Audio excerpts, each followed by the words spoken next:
और फिर दोस्तों क्या हाल चाल है। जो आज मैं आपको बात बताने जा रहा हूं उसके बारे में 80% लोगों को बिल्कुल नहीं पता जिनके पास में इन्वर्टर एसी। जी हाँ, इन्वर्टर एसी के बारे में कुछ ऐसी बात बता रहा हूं जिसके बारे में वाकई 80% लोग नहीं जानते हैं और कईयों को तो इसके बारे में बिल्कुल पता ही नहीं है कि इन्वर्टर एसी को आखिर इस्तेमाल कैसे करना। देखिए दोस्तों, इससे पहले मैंने कई वीडियो में वैसे एग्जाम्पल के लिए मैंने बताया भी था, लेकिन फिर भी मैं ये छोटा सा वीडियो बना रहा हूँ ताकि सब लोगों को इसके बारे में पता चले। चलिए मुद्दे पे आते हैं। सबसे पहले तो आप में से कई लोग ये मुझे बताइए कि अगर बहुत ज्यादा गर्मी पड़ रही है 45-48 डिग्री पे, तो आप लोग इन्वर्टर एसी को कितने टेम्परेचर पे चलाते हैं? 20 पे चलाते हैं, 22 पे चलाते हैं या 25 पे चलाते हैं? लेकिन मैंने ज्यादातर लोगों को देखा है कि वो 16-17 के टेम्परेचर पे इन्वर्टर एसी को चलाते हैं। जी हाँ, फिर भी वो लोग कहते हैं कि इन्वर्टर एसी लगाने के बाद भी हमारा लाइट का बिल जो है वो कम नहीं आ रहा, ज्यादा आ रहा है। तो उसका एक ही रीजन है कि आप इन्वर्टर मॉडल के एसी को 16-17 के ऊपर चला रहे हैं। और इन्वर्टर एसी को जब आप 16-17 पे चलाते हैं तो इन्वर्टर एसी तब तक स्लो नहीं चलेगा जब तक वो आपके कमरे में 16-17 का टेम्परेचर नहीं बना लेगा। वो उसी तरह से चलेगा जिस तरह से आपका नॉर्मल एसी चलता है हाई स्पीड में। और हाई स्पीड में चलेगा तो वो हाई वोल्टेज लेगा, करंट ज्यादा लेगा। जहां तक मैंने वोल्टेज मेजर किए हैं, 1.5 टन का एसी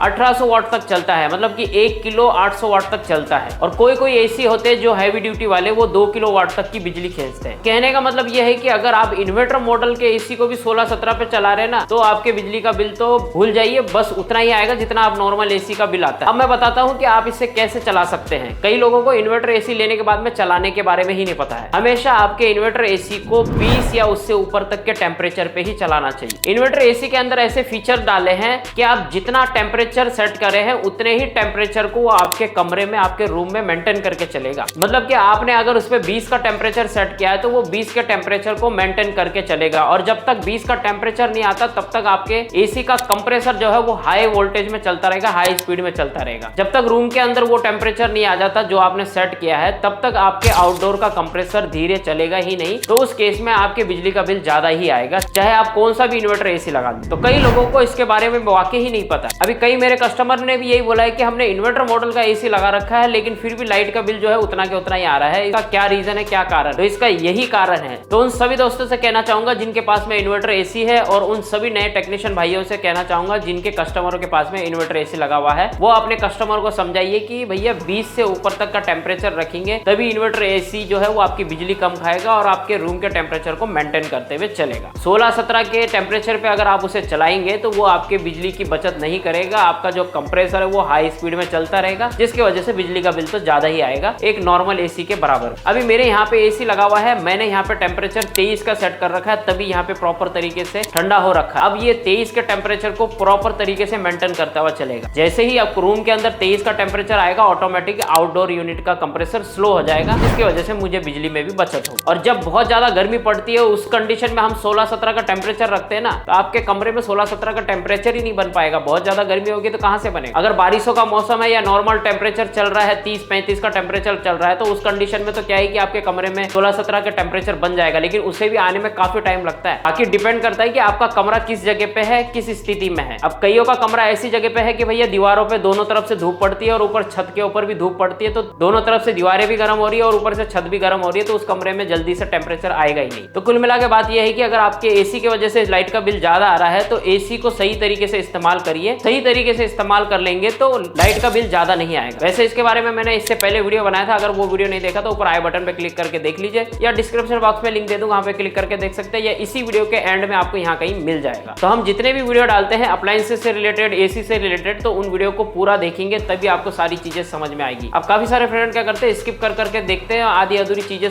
देख लेते हैं और समझ में नहीं आता कि उनको क्या आखिर वीडियो में बताया क्या है, या कई ऐसी बातें हैं जो बीच में छूट जाती है और फिर पता चलता है कि उसी से रिलेटेड नीचे सवाल पूछा गया है कमेंट में। तो उम्मीद करता हूं कि आपको समझ में आ गया कि अगर आपके यहाँ पे इन्वर्टर टेक्नोलॉजी का एसी लग रहा है तो उसे 16-17 पे ना चलाइए, 20 से ऊपर का टेम्परेचर रखिए, 21 रखिए, 22 रखिए, 23 रखिए, 24 रखिए। अब ये आपके डिपेंड करता है कि आपको कितनी ठंडक चाहिए, लेकिन 20 से नीचे कभी टेम्परेचर मत रखिए, लाइट का बिल ज्यादा आना ही आना है। तो उम्मीद करता हूँ ये वीडियो आपके लिए काफी हेल्पफुल रहा, तो प्लीज वीडियो को लाइक कीजिए, वीडियो को शेयर कीजिए, और यदि चैनल पे नए हैं तो नीचे लाल बटन दिख रहा होगा सब्सक्राइब वाला, उसके ऊपर क्लिक करके घंटी का बटन दबाइए। जब भी नया वीडियो डालेंगे हर वीडियो से आपको कुछ ना कुछ सीखने को जरूर मिलेगा। तो मिलते हैं अगले वीडियो में। हमेशा अपना और अपनों का ख्याल रखिए। Always keep smiling. जय हिंद।